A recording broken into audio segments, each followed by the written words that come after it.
Hi friends and welcome. मैं हूं आपका होस्ट इरफान याकूब और आज जो मैं आपके लिए टॉपिक लाया हूं वो बड़ा इंटरेस्टिंग होने वाला है। दुनिया में ऐसे बहुत सारे पेंडेमिक आए थे या बहुत सारे ऐसे ब्लैक डेथ के वाक़यात आए थे जिनसे पता चलता है कि ह्यूमंस की हिस्ट्री में बहुत ज़्यादा बात हुई थी इन बीमारियों से, जबकि वो अमराज थे जिनके बारे में लोगों को मालूम हुआ यानी कि इनकी तशखीस हुई थी। जो आज मैं टॉपिक लेकर आया हूँ वो बहुत ज़्यादा इंटरेस्टिंग और बहुत ज़्यादा डिफरेंट है। यानी कि ये एक किस्म की बीमारी बताई जाती थी लेकिन इसके बारे में पता नहीं चल सका ये किस किस्म की बीमारी थी। जी हाँ, मैं बात कर रहा हूँ डांसिंग प्लेग की। डांसिंग प्लेग जिसमें कहा जाता है लोगों ने नाच नाच के अपनी जान दे दी थी, यानी कि लोगों ने डांस कर करके अपनी जान ले ली थी।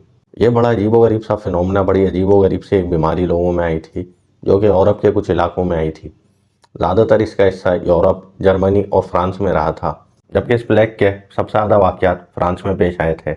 यानी कि ये एक अजीबो-गरीब सी मिस्ट्री रही थी कि लोगों ने नाच-नाच के क्यों अपनी जानें दे दी थी। मैंने भी अपनी थोड़ी बहुत रिसर्च इस टॉपिक के ऊपर करी, तो मेरे सामने चंद चीज़ें सामने आई हैं जो मैं आपके सामने रखता हूँ।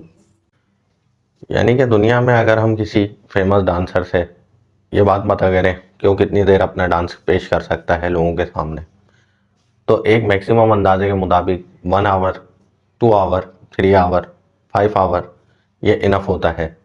मे बी पूरा डे भी वो नाच सकता हो लेकिन पूरा वीक वो नहीं नाच सकता, क्योंकि जिन लोगों की मैं बात कर रहा हूँ कहा जाता है 1 वीक में ही नाचने के बाद ये मरने लगे थे। इनके डांस में इतना ज़्यादा तसलसल था कि लोगों के मुताबिक ये खाना पीना और हर चीज़ को भूल चुके थे और इसी हालत में ही मारे गए थे। ये बात शुरू होती है स्टारबक्स और एल्सेस के मकाम से, जो कि आज के दौर में मॉडर्न फ्रांस का हिस्सा कहलाता है। इस डांसिंग ब्लैक के जो वाक़यात शुरू होते हैं वो शुरू होते हैं जुलाई 1518 से, जबकि ये एंड हो जाते हैं सितंबर 1518 में। यानी कि 3 मंथ्स का ड्यूरेशन था जिसमें लोग मुसलसल नाचते रहे थे। एक जो इसका सर्वे हुआ था उसके मुताबिक ये डेथ्स हुई थी 50 से लेके 400 तक। जबकि इसके बारे में कहा जाता है इस प्लेग के जो शिकार लोग थे वो मुसलसल नाचते रहे थे सड़कों के ऊपर। यानी कि उस वक्त की जो रिसर्च हुई थी उसके मुताबिक ये बात सामने आती है कि जो लोग नाच रहे थे सड़कों के ऊपर उनको बचाने के लिए दूसरे लोग आगे नहीं आ रहे थे।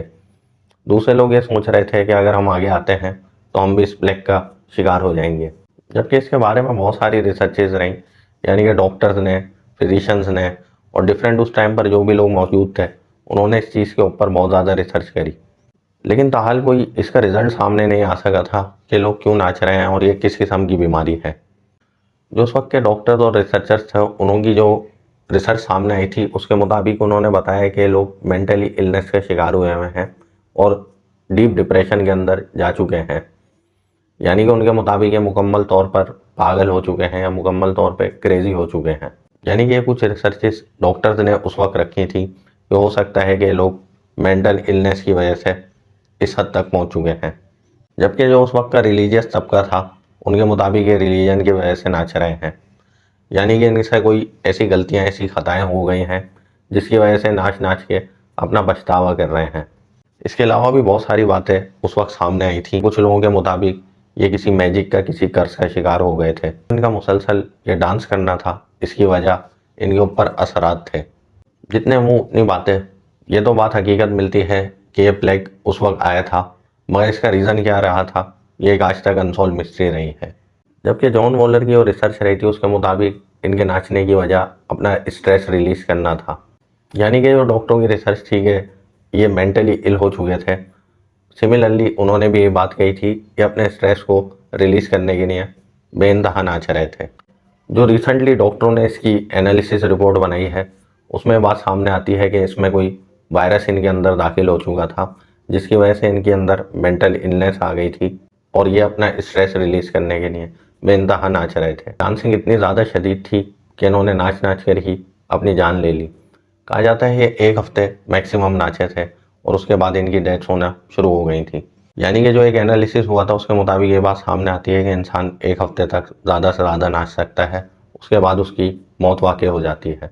जो इनके मरने के सिम्टम्स थे वो भी बड़े डिफ़िकल्ट थे। जो इनके साथ डेडली सिम्टम्स शुरू हुए थे उनमें सबसे ज़्यादा इनमें खांसी का सिम्टम हुआ था।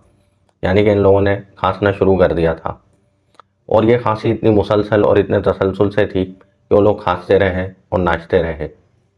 जबकि कहा जाता है इनको फीवर भी चढ़ा था और खांसते खांसते इनको खून की उल्टियाँ भी होना शुरू हो गई थी। और इसी कंडीशन में कुछ दिन गुजरने के बाद ये डेथ का शिकार हो चुके थे। इसकी जो टोटल डेथ्स हैं उनका कोई ऑफिशियल रिकॉर्ड तो नहीं मिलता, लेकिन जॉन वॉलर के मुताबिक ये 50 से 400 के दरमियान डेथ हुई थी। यानी कि दुनिया का बड़ा अजीबोगरीब सा फिनोमेना, एक बड़ी अजीबोगरीब सी मिस्ट्री है कि लोग बेइंतहा नाच के अपनी जान ले लेते हैं। सिमिलरली इसी तरह एक रिसेंटली वाकया मिलता है साइबेरियन डांसिंग लेडी का। राइटर जॉन वॉलर की book a time to a dance, इसी से एक बात पता चलती है, जिससे पता चलता है कि एक लेडी इस चीज़ में इन्वॉल्व हो रही थी। यानी कि जो सबसे पहले इसमें नाची थी वो एक औरत थी। उनकी बुक के मुताबिक जो उस औरत का नाम सामने आता है वो है फ्रोट्रोफिया, और कहा जाता है ये औरत मुसलसल नाचे जा रही थी। सिमिलरली इसीलिए मैंने मिसाल दी है साइबेरियन लेडी की, कि जिस तरह से वो नाच रही होती है इसी तरह सड़क के ऊपर, सिमिलरली इसी तरह से ये औरत भी रोड के ऊपर डांस कर रही थी। कहा जाता है इसके डांस के बाद ही लोगों ने इसको ज्वाइन करना शुरू कर दिया था। जबकि इनके रीजन ऑफ डांस के ऊपर आते हैं तो बहुत सारे लोगों ने इसके बारे में बहुत सारी चीज़ें बताई हैं। जैसा कि एक बात इसके बारे में पता चलती है कि ये लोग फूड पॉइजनिंग की वजह से ये डांस कर रहे थे। उनके मुताबिक ये मेंटल इलनेस का शिकार हो गए थे और मुसलसल कंसिस्टेंट ये डांस करे आ रहे थे।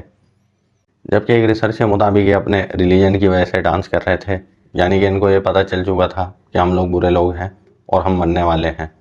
सिमिलरली इसी तरह से ये डांस कर करके मारे गए। यानी कि वक्त गुजरने के साथ साथ ये बहुत ज़्यादा बातें इसमें इंक्लूड हो चुकी हैं। इसमें स्ट्रेस आ जाता है, डिप्रेशन आ जाता है, मेंटल इलनेस आ जाती है, फूड पॉइजनिंग आ जाती है, रिलीजन आ जाता है, मैजिक आ जाता है, और भी डिफरेंट चीज़ें इसमें शामिल हैं। जो डांसिंग प्लेग की एक वेरीफाइड स्टोरी मानी जाती है वो जॉन वॉलर की बुक को माना जाता है। यानी कि कहा जाता है कि उस बुक में काफ़ी बातें सच लिखी हुई हैं। तो दोस्तों अगर फाइनली इसकी कंक्लूजन पे आते हैं तो ये बात सामने आती है कि ये बड़ा अजीब सा मिस्टीरियस सा एक वाकया रहा था, एक प्लेग रहा था, एक बीमारी रही थी, जिसके बारे में आज तक कंफर्मेशन नहीं मिल सकी कि ये बीमारी थी भी या नहीं।